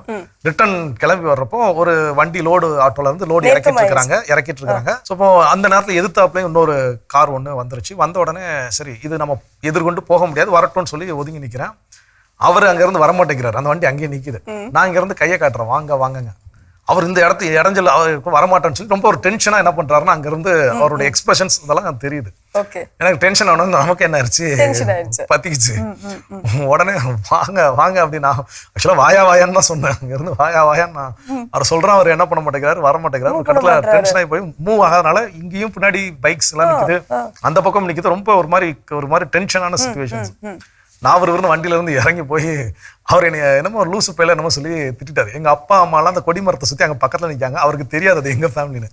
எங்க அப்பா என்னை லூசு பையன், அவர் டென்ஷனா என்ன பண்றாரு, சண்டைக்கு போய் நிற்கிறார். எப்படி என் பையனை பார்த்து நீ லூசாயா நீன்னு கேட்பா அப்படின்னு சொல்லிட்டு நான் எனக்கும் டென்ஷன் ஆயிட்டு, இது கேப்ல வண்டி போகாதுன்னு அவர் சொல்றாரு. நான் சொல்றேன் போகும்னு சொல்றேன். நீ வேணா எடுத்துக்காட்டு அப்படின்னு சாவியை கையில கொடுத்துறாரு. அவர் வண்டி சாவி. நான் வண்டி எடுத்து விட்டாச்சு. வண்டி எடுக்கிறப்போ அவங்க காருக்குள்ள அவருடைய மனைவி மட்டும் இருக்கிறாங்க. அந்த அம்மா, தம்பி தப்பா எடுத்துக்காதீங்க, கொஞ்சம் டென்ஷன் ஆயிட்டார் சாரு, சாரிப்பா அப்படின்னோடனே எனக்கு என்ன ஆயிடுச்சுன்னா, இருந்த டென்ஷன் ஃபுல்லா அப்படியே இறங்கிடுச்சு. அவர் பெரிய மனுஷன், என்னன்னாலும் அவர் வயசுல ரொம்ப பெரியவர். நம்ம ஏன் வீணா டென்ஷன் இறங்கி அந்த சாவியை கொடுக்குறப்போ புன்னகைச்சிட்டு ஒரு சின்ன ஒரு ஹக் பண்ணிட்டு சாரி சார் நானும் கொஞ்சம் டென்ஷனாக இருக்கக்கூடாது அப்படின்னா அந்த இடமே ஆட்டோமேட்டிக்காக அப்படியே மாறிடுச்சு. அது வரைக்கும் அந்த இடத்துலையுமே peaceful ஆயிட்டு இருக்கு. அந்த இடமே எல்லாருமே எதிர்பார்த்த விஷயம் ஒரு பெரிய சண்டை நடக்கும், வாக்குவாதம் நடக்கும், வேடிக்கை பார்க்கலாம் அப்படின்னு ஒரு சிலர் என்ன நடக்கும் அப்படிங்கிற மனநிலை. இறங்கி எங்கள் அப்பா வந்து ஏன்டா உனக்காண்டி நான் சண்டைக்கு போயிட்டு இருக்கிறேன், நீ என்னடா கட்டி பிடிச்சிட்டு வர, விடுங்கப்பா பண்ணிட்டு வரியா அப்படின்னு சொல்லி அப்புறம் அப்பாவோட சேர்ந்து போகிறோம். ஸோ இப்போ இந்த மாதிரியான முரண்கள் எழுகின்ற பொழுதெல்லாம் அதை நம்ம புன்னகையால் கான்ஃப்ளிக்ட் பண்ணுறப்ப யாருக்கும் எந்த பிரச்சனையும் கிடையாது. அதை நினச்சி பல நாட்கள் இந்த இப்போ பேசுகிற மாதிரி பல நேரங்கள் அதை நினச்சி ஓகே இப்படியும் கூட நாம் பிரச்சனைகளை கையாளுகின்ற பொழுது எந்த ஒரு மன அழுத்தமோ நெருக்கடியோ டிப்ரெஷன் எதுவுமே இல்லாமல் ரிலாக்ஸாக நம்மளால மூவ் ஆன் பண்ண முடியும். செய்து பார்ப்போம், தொடர்ந்து பேசுவோம். இப்ப அடுத்த பகுதி பார்க்கலாம்.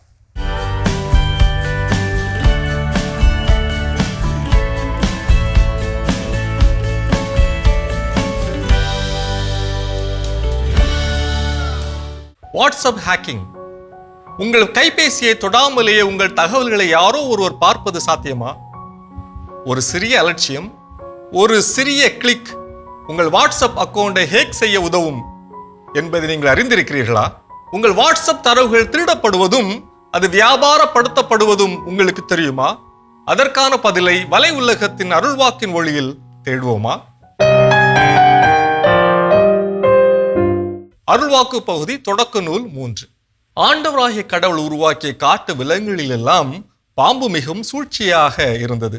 அது பெண்ணிடம் வந்து, கடவுள் உங்களிடம் தோட்டத்தில் உள்ள எல்லா மரங்களிலிருந்தும் உண்ணக்கூடாது என்றது உண்மையா என்று கேட்டது. பெண் பாம்பிடம், தோட்டத்தில் இருக்கும் மரங்களின் பழங்களை நாங்கள் உண்ணலாம், ஆனால் தோட்டத்தின் நடுவில் உள்ள மரத்தின் கனியை மட்டும் நீங்கள் உண்ணக்கூடாது, அதை தொடவும் கூடாது, மீறினால் நீங்கள் சாவீர்கள் என்று கடவுள் சொன்னார் என்றாள். பாம்பு பெண்ணிடம், நீங்கள் சாகவே மாட்டீர்கள், ஏனெனில் நீங்கள் அதிலிருந்து உண்ணும் நாளில் உங்கள் கண்கள் திறக்கப்படும், நீங்கள் கடவுளை போல் நன்மை தீமையை அறிவீர்கள் என்பது கடவுளுக்கு தெரியும் என்றது. அந்த மரம் உண்பதற்கு சுவையானதாகவும் கண்களுக்கு களிப்பூட்டுவதாகவும் அறிவு பெறுவதற்கு விரும்பத்தக்கதாகவும் இருந்ததை கண்டு பெண் அதன் பழத்தை பறித்து உண்டாள். அதை தன்னுடன் இருந்த தன் கணவனுக்கும் கொடுத்தாள். அவனும் உண்டான். டிஜிட்டல் ஏதேன் தோட்டத்தில் இந்த வாட்ஸ்அப் வழியாக பாம்பு நுழைந்து முதலில் உரையாடலை தொடங்கி ஆசை வார்த்தை பேசி நம்மை சூழ்ச்சி வளையத்திற்குள் சிக்க வைக்கின்றது. பொய்யும் புரட்டும் போலியும் ஏமாற்றமும் மலிந்து கிடக்கும் இணை உலகில் ஒன்று குறைபடுவதாக பார்க்கிறேன். அதுதான் நேர்மை என்ற எரிபொருள். புலனம், அதாவது வாட்ஸ்அப் செயலியை இன்று உலக அளவில் 2.78 பில்லியன்களுக்கு அதிகமானோர் 180 நாடுகளில் பயன்படுத்துகின்றனர். ஒரு நாளைக்கு சராசரியாக 140 பில்லியன் குறுஞ்செய்திகளை பகிர்ந்து கொள்கின்றனர். பேசுவதற்கு, குறுஞ்செய்தி அனுப்புவதற்கு, உணர்வுகளை எம்மோஜி வழியாக பகிர்ந்து கொள்வதற்கு, குரல் செய்தி அனுப்புவதற்கென்று பல தேவைகளுக்கு நாம் வாட்ஸ்அப்பை பயன்படுத்துகின்றோம். ஆனால் சமீப காலமாக வாட்ஸ்அப்பை கூட ஹேக்கர்ஸ் ஹேக் செய்கிறார்கள் என்பது அதிர்ச்சி தருகின்றது.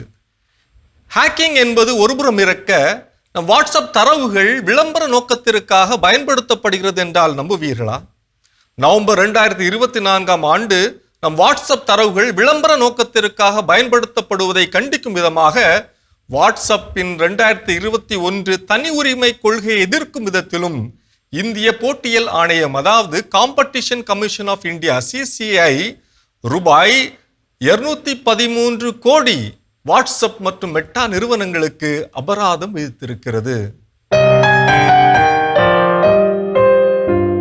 சைபர் கிரிமினல்கள் லிங்க் ஒன்றை வாட்ஸ்அப் குழுக்களில் அல்லது தனிநபருக்கு அனுப்பி அதனை கிளிக் செய்ய சொல்கின்றனர்.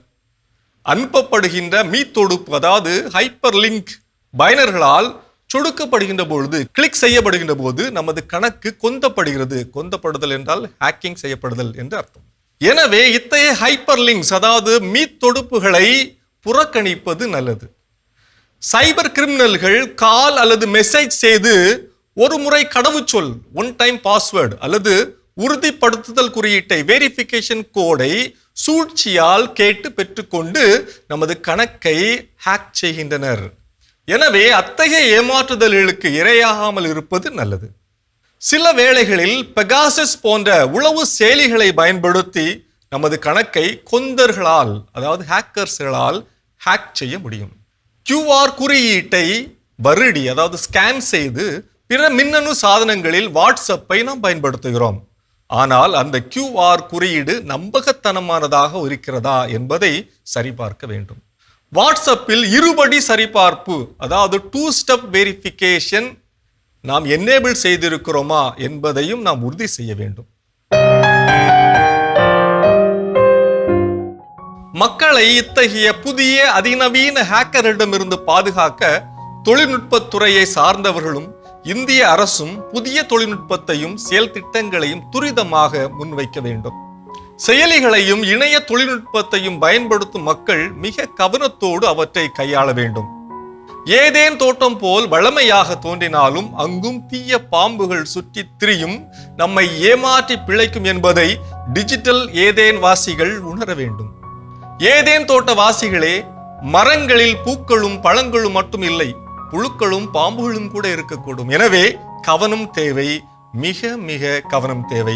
இது வலையுலகம் 360 டிகிரி டிஜிட்டல் உலகிற்கான உங்கள் அகராதி.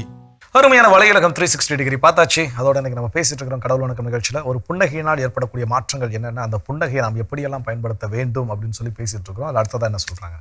இரக்கத்தை வந்து ஸ்ப்ரெட் பண்றதுக்கு இந்த புன்னகை வந்து உதவும் அப்படின்றாங்க. ஃபார் எக்ஸாம்பிள் அன்னை தெரசா அவங்களை எடுத்துக்கலாம் இல்லையா? அவங்க சொன்ன வார்த்தை, என்றோ ஒரு நாள் நம்ம எல்லோருமே வந்து இரக்கத்தான் பிறந்திருக்கிறோம், இரக்கத்தோடு வாழ்வோம் அது வரைக்கும் அப்படின்னு. அது எப்படி சொன்னாங்க? அவங்க அந்த புன்னகை முகத்தோட தாங்க சொன்னாங்க. சின்ன ஒரு ஸ்மைலோட சொல்லிட்டு போன அந்த ஒரு ஸ்டேட்மெண்ட் இன்னமும் நம்ம மனசுல இருந்துட்டு தான் இருக்கு, வாழ்ந்துட்டு தான் இருக்கு. அதுக்கேற்றாற் போல் நாம் எங்கேயாவது ஒரு செயலை செய்யணும் அப்படின்றப்போ இந்த வார்த்தை நமக்கு வரும். என்னைக்கும் நம்ம ஒரு நாள் எங்கேயோ போக தானே போறோம், அதற்கு இரக்கத்தோடு வாழும். ஸோ அது போன்ற மனிதர்களை நம்ம அந்த எளிமையான மனிதர்களை பார்க்கிறப்போ ஒரு சின்ன புன்னகையோடு அவங்களை அனுசரிக்கிறப்போ அவங்க இத்தனை நாள் எப்படி இருந்தாங்கன்னு தெரியாது. சில பேர்லாம் வந்து பாத்தீங்கன்னா ஒரு மனநலம் பாதிக்கப்பட்டவர்களும் எவ்வளவு பேர் இருப்பாங்க, கிட்ட யாருமே அவ்வளவு சீக்கிரம் அண்டை விட மாட்டாங்க. ஆனா அந்த சிறிய புன்னகை அவங்க கிட்ட போய் அப்படி சிரிச்சுட்டு ஒண்ணும் இல்லை, பிரச்சனை நாங்க இருக்கோம், எல்லாத்தையும் சரி பண்ணிடுவோம் அப்படின்றப்போ அவங்களை அணுகுவதற்கு அது ஒரு பெரிய உதவி புரியும். இந்த நீங்க சொல்லும்போது நம்ம saint Joseph's hospice father Joseph நம்ம கடவுள் வணக்கம் நிகழ்ச்சியோட பிரேக்ல கூட அதனுடைய சின்ன ஒரு விளம்பரத்தை நம்ம பார்ப்போம். அவன் ஃபாதர் அவ்வளோ அந்த இடத்துக்கு நேரில் போயிருக்கிறவங்களுக்கு அதனுடைய அனுபவம் என்ன அப்படின்னு சொல்லி தெரியும். நம்முடைய அலுவலகத்துல இருந்து ஒரு சிலர் நேரில் செல்வதற்கான வாய்ப்புகள் கிடைச்சிருக்குது, போயிட்டு வந்திருக்காங்க. போயிட்டு வந்தவங்க சொன்ன விஷயம் தான் இது. அந்த இடத்துக்குள்ள ஒரு சாதாரண மனிதர்களே உள்ள நுழைய முடியாது. ஏன்னா வயதானவர்கள், அதுவும் இறக்கும் தருவாயில் இருக்கக்கூடிய முதியவர்கள், அவர்களுடைய சுய தேவைகளை அவர்களாலே நிறைய பேரால் என்ன பண்ண ஃபுல்ஃபில் பண்ணிக்க முடியாது. அப்போ அந்த இடத்துல இருக்கக்கூடிய அந்த ஸ்மெல் எல்லாமே சகித்து கொண்டு ஒரு சிலர் வேலை செய்கிறாங்க. அதுலேயும் தந்தை அவர்கள் ரொம்ப அவருடைய பணி சிறப்பான ஒன்று. அப்போ இவங்க நேரில் போயிருந்தப்போ ஃபாதர் கிட்ட எப்படி இந்த பணிகளை செய்றீங்க எல்லார்ட்டையும் நம்ம கேட்குற மாதிரி, ஏன்னா அன்னை தெரசா இந்த கேள்வி 1000 முறை கேட்கப்பட்டிருக்கும். இந்த தந்தைகிட்டையும் அதே மாதிரி 1000 முறைகளும் நிறைய பேர் கேட்டிருப்பாங்க. நம்மளும் நம்மளுடைய பங்குக்கு என்ன பண்ணியாச்சு கேட்டாச்சு, நீங்க எப்படி இதெல்லாம் செய்றீங்க, உங்களால் எப்படி செய்ய முடியுது? அப்போ முதல்ல கிடைக்கக்கூடிய பதில் என்னன்னு பார்த்தீங்கன்னா புன்னகை தான். ஏன்னா என்ன பதில் சொல்லுங்க, நம்ம இதை செய்யறோம், எனக்கு இது பிடிச்சிருக்கு, கடவுளுடைய ஒரு கொடுத்த ஒரு வாய்ப்பான என்ன பண்ற செய்யறங்கிறது எவ்வளவு விஷயங்கள்லாம் நம்ம என்ன பண்ணலாம், தந்தை அவர்கள் அதை சொல்லலாம். இருந்தாலும் அந்த முதல்ல வெளிப்படக்கூடிய அந்த ஒரு விஷயம் என்னன்னா புன்னகையோட ஆரம்பித்து. ஏன்னா அந்த புன்னகை இருந்தால் மட்டும்தான் அது வந்து மனதை ஃபர்ஸ்ட் என்ன பண்ண சாஃப்ட் ஆகும். நான் என்ன பண்ணணும், எனக்கு என்ன வேணும் அப்படிங்கிற தெளிவு என்ன பண்ணும் கொடுக்கும். ஸோ அந்த தெளிவை கொடுத்த பிறகு கடவுள் எனக்கு இதுக்காகத்தான் நடத்திருக்கிற அந்த பாதையில் பயணிக்க வேண்டும் கடவுள் விரும்புகிறார், அதை என்னை நடத்தி சொல்லுவாங்க நம்பிக்கை கிடைக்கும். ஸோ அந்த நம்பிக்கை கிடைச்சிச்சா மற்ற எல்லாமே தன்னபடியா நடக்கும். ஸோ அதற்கு தொடக்க புள்ளி எதுன்னு பார்த்தீங்கன்னா புன்னகை தான். தொடக்க புள்ளியை நாம் எடுத்து வைப்போம், தொடர்ந்து பேசுவோம். இப்போ அடுத்த பகுதி பார்க்கலாம்.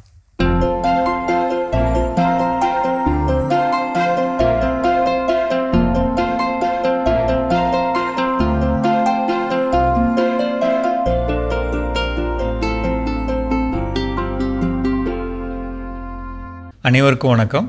நம்மளுடைய மலைப்பகுதிகளில் நம்ம பண்ணக்கூடிய ஏல விவசாயத்தில் இப்போ அதிகம் மழை பெய்து கொண்டு இருக்கக்கூடிய சூழ்நிலை இருக்க வாய்ப்பு இருக்குங்க, அல்லது மழை வரப்போகிற சூழ்நிலை இருக்க வாய்ப்பு இருக்குது. இந்த நேரத்தில் நம்ம ஒரு சில விதமாக ரெடி ஆகிக்கணும் அப்படிங்கிறதுக்கான ஒரு பதிவு. அதில் என்ன இருக்குது அப்படின்னு சொன்னால், முடிஞ்ச அளவுக்கு உங்களுடைய பாம்பாடும் பாரா அல்லது மயிலாடும் பாரா அங்கே இருக்கக்கூடிய கேவிக்கையிலேருந்தோ அல்லது தேனியிலிருந்தோ நீங்கள் அதுக்கு வேணுங்கிற இடுபொருள்களை மொத்தமாக வாங்கிக்கணும்.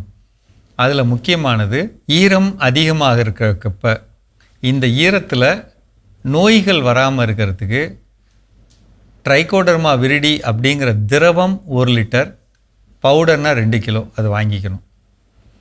பாசிலோமைசிஸ் 1 லிட்டர் வாங்கிக்கணும். மெட்டாரைசியம் 1 லிட்டர் வாங்கிக்கணும். இதெல்லாம் கலந்து நம்ம கொடுக்கறதுக்கு வச்சுக்கணும். இது இல்லாமல் கொஞ்சம் முயற்சி பண்ணி ரொம்ப சரிவான காடு அப்படின்னா அமிலத்தன்மை அதிகம் இருக்கும். அதை சரி பண்ணுற மாதிரி சுண்ணாம்பு தூள் போடுற மாதிரி, குமாயம்னு சொல்லுவீங்கள்ல, அந்த அது போடுற மாதிரி நல்ல சுண்ணாம்பு தூள் வாங்கிக்கிட்டு ஒரு செடிக்கு 2 கிலோ, செடியிலேருந்து ஒரு 3 அடி தள்ளி அதை போட்டுக்கிறதுக்கு வழி பார்க்கணும். ஈரமாக இருக்கப்போ போட்டுக்கணும். இந்த காலத்தில் மண்ணை லூஸ் பண்ணுறதுக்கு கொஞ்சம் அதிகமாக கொடுக்குற மாதிரி சாணப்பாசி கரைசல், மீனமிலம், வேஸ்ட் டீகம்போசர். இதோட முக்கியத்துவம் என்ன? வேஸ்ட் டீகம்போசர் ஒரு பாட்டில் நீங்கள் ஆன்லைனில் வாங்கினீங்கன்னா 200 லிட்டர் போட்டு வச்சுக்கிட்டா திருப்பி அதை நம்ம பெருக்கமடைய செஞ்சு பயன்படுத்தலாம். சாணப்பாசி கரைசல் 1 லிட்டர் வாங்கிட்டிங்கன்னா திருப்பி பெருக்கமடைய செஞ்சு கொடுக்கலாம். அது ரெண்டையும் கலந்து மீனமிலமும் கலந்து நிலத்தில் ஊற்றணும். நிறைய ஊற்றலாம். அது கூட ஹியூமிக் பவுடர் இருந்தால் கலந்துக்கலாம், வேம் இருந்தால் கலந்துக்கலாம்.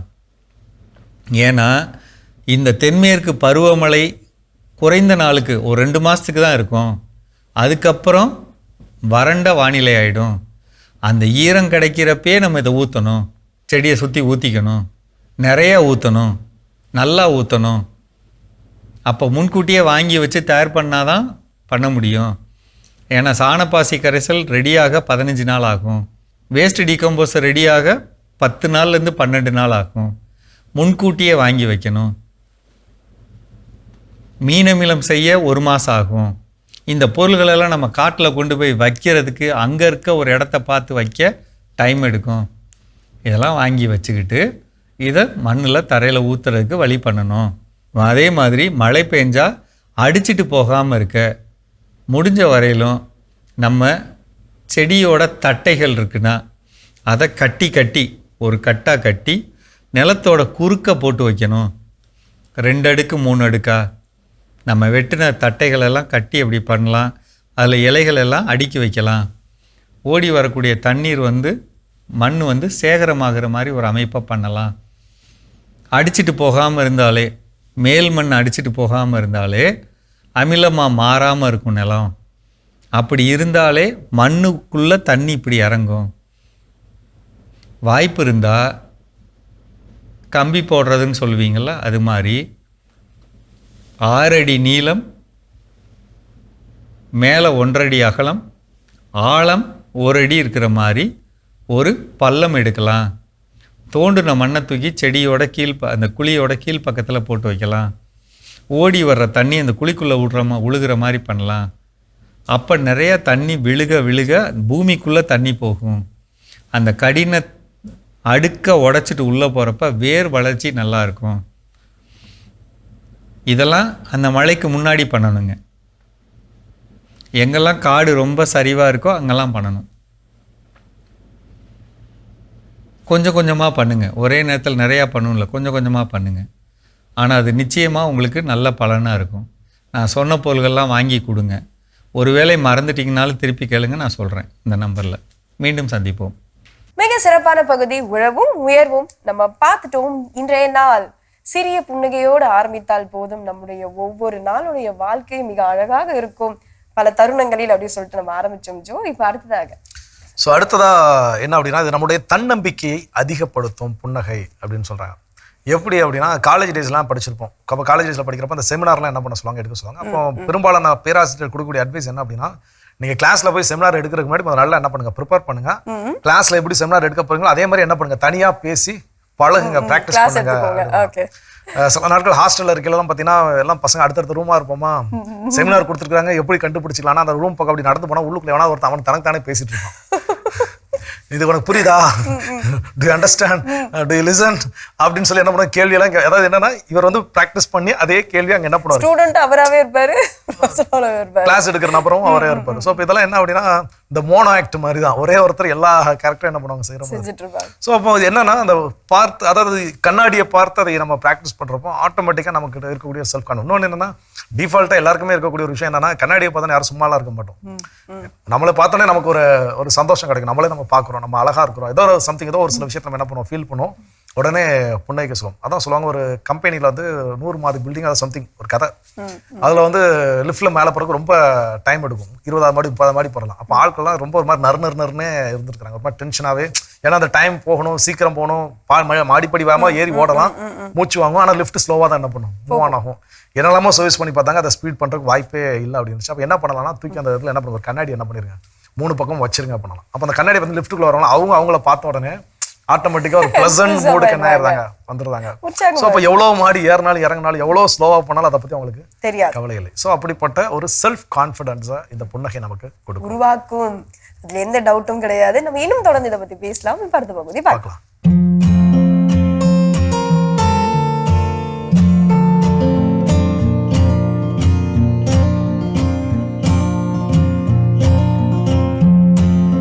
அன்பான மாதா தொலைக்காட்சி நேயர்களுக்கு வணக்கம்.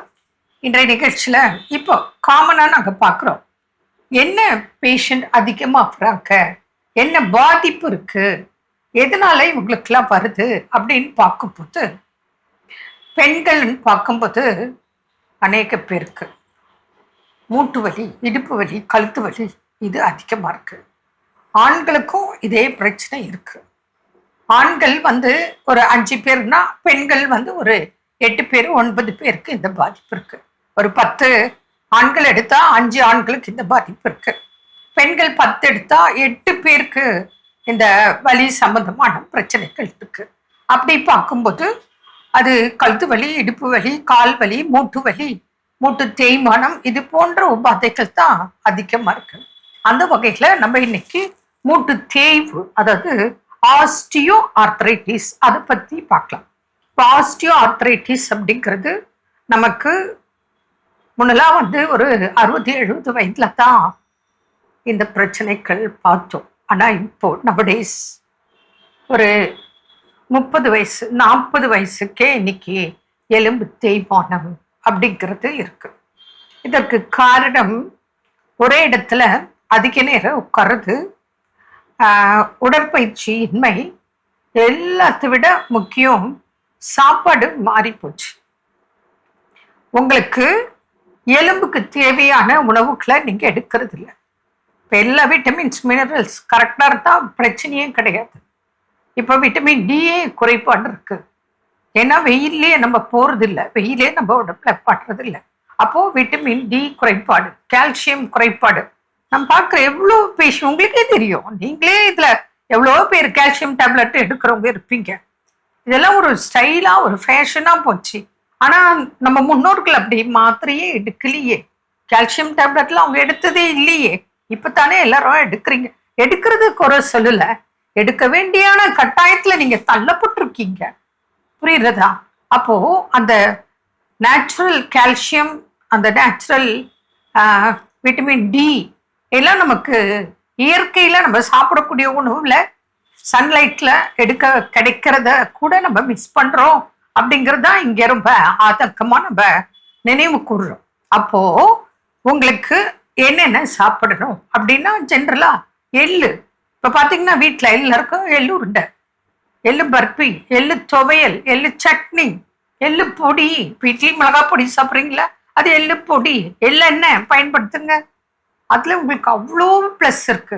பிரண்டை அவ்வளோ போனுக்கு ஸ்ட்ரென்த்து, போன் மேரோக்குள்ள போய் வேலை செய்து கால்சியம், மூட்டு தேய்வு, எலும்பு தேய்வு எல்லாத்துக்கும் நமக்கு அவ்வளோ ப்ளஸ் இந்த பிரண்டை. இதை வந்து நம்ம ஏன் ஒரு சட்னி, ஒரு பிரண்டை பொடி செஞ்சு வச்சு ஏன் டெய்லி சாப்பிடக்கூடாது, புரியுதுங்களா? அடுத்தது பார்த்தோம் அப்படின்னு சொன்னா பழங்கள், பப்பாளி, பைனாப்பிள், அன்னாச்சி, இதெல்லாம் அருமையான உணவு. உங்களுக்கு எலும்பு தேய்மானத்துக்கு இதெல்லாம் ஜென்ரலாக சீசனபிள் ஃப்ரூட்ஸ் எடுத்தால் பிரச்சனையே கிடையாது. ஆனால் இன்றைய காலகட்டத்தில் நம்ம என்ன பண்ணுறோம், ஃபாஸ்ட் ஃபுட், ஜங்க் ஃபுட், அன்டைம் ஃபுட்டெல்லாம் எடுக்கிறோம்.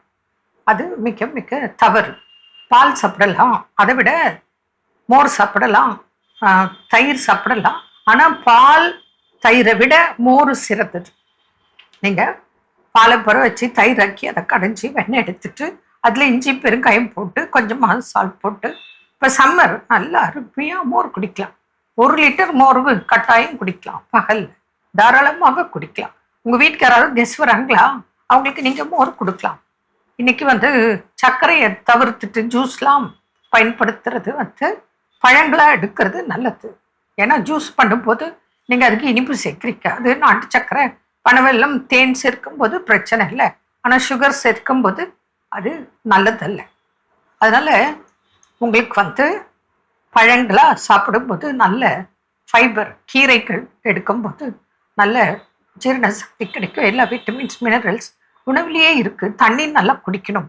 எள்ளு சாப்பிடணும். எள்ளு பருப்பு, எள்ளு வறுத்துட்டு சாப்பிடலாம்.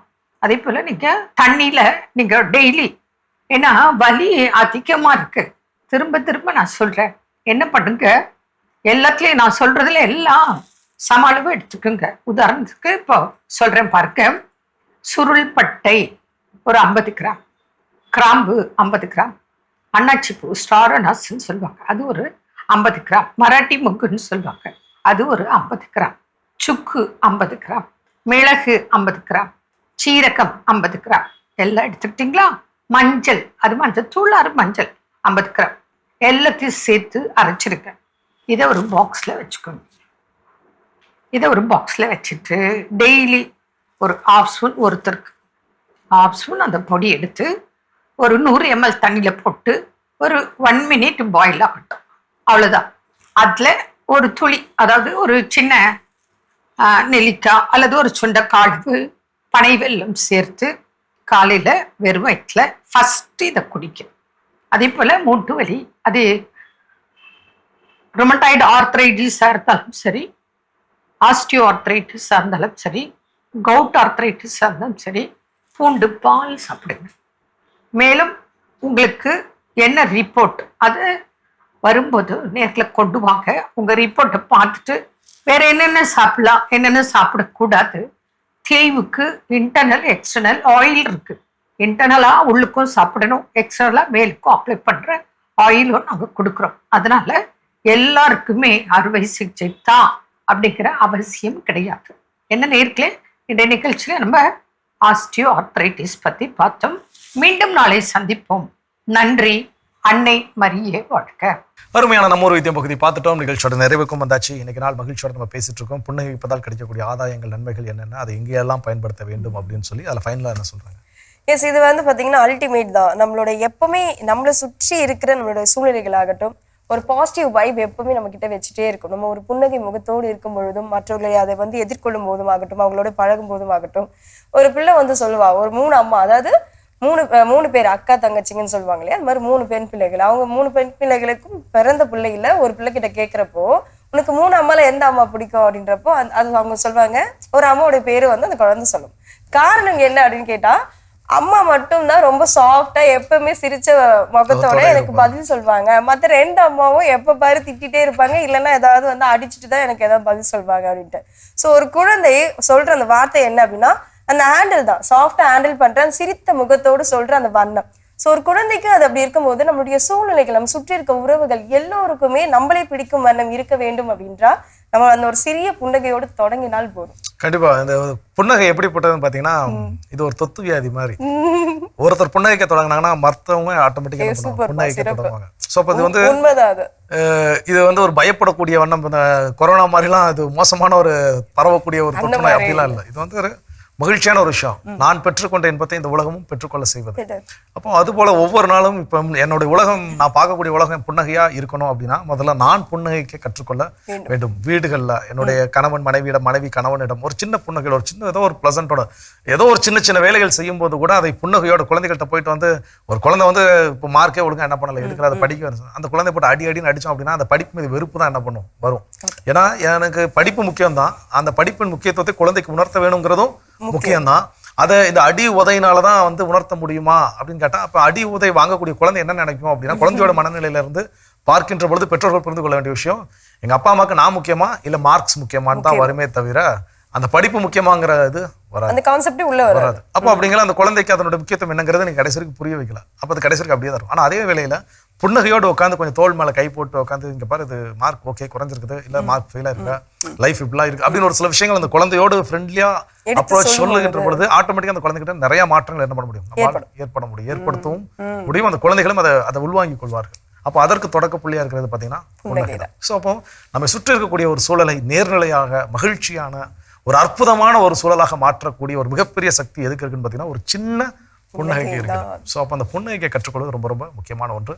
ஸோ இந்த புன்னகை மலர்ந்த முகத்தோடு இன்னைக்கு யாரெல்லாம் விழா கொண்டாடுறாங்கன்னு பார்க்கலாம்.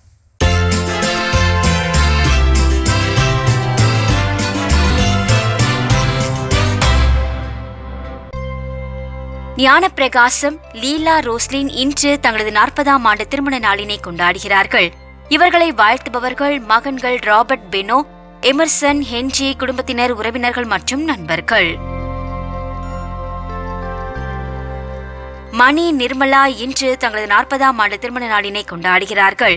இவர்களை வாழ்த்துபவர்கள் சூர்யா, மேரி, ஜெயந்தி, கார்த்திகா, ஷாலினி, அஜய், குடும்பத்தினர், உறவினர்கள் மற்றும் நண்பர்கள். மாதா தொலைக்காட்சியில் பணிபுரியும் சீலி இன்று தனது பிறந்த நாளினை கொண்டாடுகிறார். இவரை வாழ்த்துபவர்கள் குடும்பத்தினர், உறவினர்கள், நண்பர்கள் மற்றும் மாதா தொலைக்காட்சி குடும்பத்தினர். சிறப்பான விழாக்களும் நம்ம பார்த்துட்டோம். இன்றைய நாள்ல யாரெல்லாம் விழா கொண்டாடுறாங்களோ அவங்க எல்லோருக்குமே நம்மளுடைய வாழ்த்துக்களை தெரிவிச்சுக்கலாம் ஜோ. அது மட்டும் இல்லாம அவங்களுக்கான சிறப்பான இறையாசிர் காத்துட்டு இருக்கு, பார்க்கலாம்.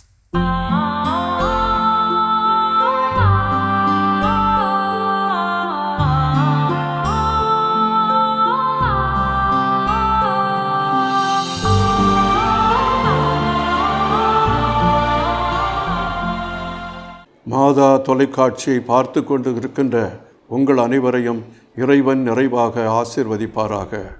இந்த இறைவார்த்தை உங்கள் உள்ளத்தில் தெம்பையும் ஆற்றலையும் தருவதாக, மனதிற்கு ஆறுதலையும் தேறுதலையும் தருவதாக. இறைவார்த்தை புனிதமானது, நம் உள்ளத்தை ஊடுருவது. அன்புமிக்கவர்களே, இன்றைக்கு தியான கருத்தாக நமக்கு கொடுக்கப்பட்டிருப்பது ஆண்டவரே என் நெறிகேட்டையும் பாவத்தையும் போக்கினீர். திருப்பா 32:6. மிகவும் அருமையான வார்த்தை. எந்த மனிதன் தன்னுடைய நெறிகேட்டை உணர்ந்து கொள்ளுகிறானோ, தன்னுடைய இயலாமையை பாவத்தை ஒத்துக்கொள்ளுகிறானோ, அவன் புனிதத்தின் பக்கத்தில் இருக்கிறான். A repentant sinner is a saint அப்படின்னு சொல்லி நம்முடைய திருச்சபையானது நமக்கு உரைக்கிறது. ஆம், தன்னுடைய பாவத்தை நினைத்து ஆண்டவரிடம் மன்னிப்பு கேட்கிறவனை ஆண்டவர் ஒருபொழுதுமே கைவிடார். அந்த மனம் வருந்துதல் என்பது ஒரு அருளின் நேரம். இறைவன் நமக்கு தருகின்ற கொடைகளில் எல்லாம் மிகப்பெரிய கொடை அந்த தவறுகளை நினைத்து கொள்வது. அந்த தவறுகளுக்காக மன்னிப்பு கேட்கின்ற பொழுது நம்முடைய தவறுகளை நாம் ஒத்துக்கொள்ள வேண்டும், அதை அறிக்கையிட வேண்டும். நான் தவறு செய்தேன், ஆண்டவரே என்னை மன்னித்து விடும் என்று கடவுள் முன்னால் நாம் நம்பிக்கையோடு ஜெபிக்க வேண்டும். அத்தகைய மனக்கூறு உள்ள மனிதனை இறைவன் ஆசீர்வதிக்கிறார். அவனுடைய பாவங்கள் மன்னிக்கப்படுகின்றன. எவனுடைய பாவங்கள் மன்னிக்கப்பட்டதோ, எவனுடைய குற்றம் மறைக்கப்பட்டதோ அவன் பேறு பெற்றவன். எனவே ஆண்டவர் எவனுடைய தீர்ச்செயலை எண்ணல்லையோ, எவரது மனதின் வஞ்சகம் இல்லையோ அவர் போற்றப்படுவார், அவர் நீதிமானாக கருதப்படுவார். ஆம் அன்புள்ளவர்களே, மலைப்பொழிவில் பேறு பெற்றோர் என்ற வார்த்தையை கேட்கிறோம். அந்த பேறு பெற்றோரின் அந்த நெருப்பு துகள் ஏற்கனவே இந்த விவிலியத்தில் கூறப்பட்டிருக்கிறது, திருப்பாவில் கூறப்பட்டிருக்கிறதுனால் நமக்கு மிகவும் ஆறுதலாக இல்லை. எந்த மனிதன் தன்னுடைய பாவத்தை உணர்ந்து ஆண்டவரிடம் மன்னிப்பு கேட்கிறானோ, அறிக்கையிடுகிறானோ, அதை எல்லாருக்கும் அறியும்படி ஒத்துக்கொள்ளுகிறானோ, அவன் புனிதத்தின் பக்கத்தில் நிற்கிறான். அவன் கடவுளுடைய அருகாமையில் வருகிறான். தன்னுடைய தவறை உணர்ந்து ஓடி வந்த மகனை ஆண்டவர் அரவணைத்து ஏற்றுக்கொண்டது போல இவனுக்கு ஆசீர் அளியுங்கள், இவனுக்கு துணி கொடுத்து இவனை உடுத்துங்கள், செருப்பு அணியுங்கள், மோதிரம் போடுங்கள், எல்லாம் விருந்து கொண்டாடுவோம் என்று சொன்னது போல ஒவ்வொரு மனிதனும் மனமாறுகின்ற அந்த நேரம் புனிதமான நேரம், அக்களிப்பான நேரம். இதை உங்களுக்கும் எனக்கும் இறைவன் அருள்வாராக.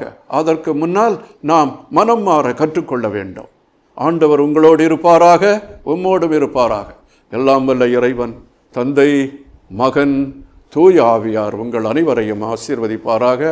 ஆமேன். மிகச்சிறப்பு. நம்ம அன்பாயரோட இறையாசர் நம் அனைவருக்கும் நிறைவாக கிடைச்சிருக்குது. இந்த மகிழ்ச்சியோடு இன்றைய நாளில் கற்றுக்கொண்ட மிக சிறப்பான ஒரு பாடம், நம் வாழ்வில் கடவுள் நமக்கு கொடுத்திருக்கக்கூடிய மிகப்பெரிய கொடையான இந்த புன்னகை அப்படிங்கிற அந்த கொடையை நாம் எப்படி பயன்படுத்துவது, எங்கே பயன்படுத்துவது, அதை பயன்படுத்துவதால் நமக்கு கிடைக்கக்கூடிய நன்மைகள் என்னென்ன, இதெல்லாம் சிந்திப்பதற்கு கடவுள் ஒரு நல்ல வாய்ப்பை கொடுத்திருக்கிறார். இந்த புன்னகையை பற்றி நமக்கு எல்லாருக்கும் நல்லாவே தெரியும். ஆனால் இவ்வளோ பெரிய நன்மைகள் இருக்குங்கிறத நமக்கு தொட்டும் தொடாமல் பட்டும் படாமல் என்ன பண்ணியிருக்கோம்னா இவ்வளோ நாள் உணர்ந்திருக்கிறோம். அதை இன்று நல்ல தெளிவான முறையில் கடவுள் நமக்கு உணர்த்தி இருக்கிறார். கடவுளுக்கு நன்றி சொல்லி புன்னகை நிறைந்த முகத்தோடு இன்னைக்கு நம்ம நிகழ்ச்சியை நிறைவு செஞ்சு இந்த நாளை இனிதே தொடங்கலாம். அன்பானவர்களே, புன்னகைத்து வாழ்வோம், மகிழ்ந்து களி கூறுவோம் என்ற இந்த சிந்தனையோடு இன்றைய கடவுள் வணக்கம் நிகழ்ச்சியை நாங்கள் நிறைவு செய்கிறோம். இந்த நாள் இனிய நாளாக அமைய மாதா தொலைக்காட்சியின் வாழ்த்துக்களும் ஜெபங்களும். மீண்டும் உங்கள் அனைவரையும் கடவுள் வணக்கம் நிகழ்ச்சியில் சந்திக்கும் வரை உங்களிடமிருந்து விடைபெறுகின்றோம். இயேசுவுக்கே புகழ், மரியே வாழ்க. நீ ஆர்ட்ஸ் தானடா படிச்ச, எப்படி ஐடில வேலை பார்க்குற? எந்த டிகிரினாலும் பரவாயில்லண்ணா. சென்னையில் இருக்க எஸ்எல்ஏ ஐடி ட்ரைனிங் இன்ஸ்டியூட் தான் நான் ட்ரைனிங் எடுத்தேன். மாதம் 30,000 சம்பாதிக்கிறேன். சூப்பர்டா. For IT training and placement, contact 8870767784.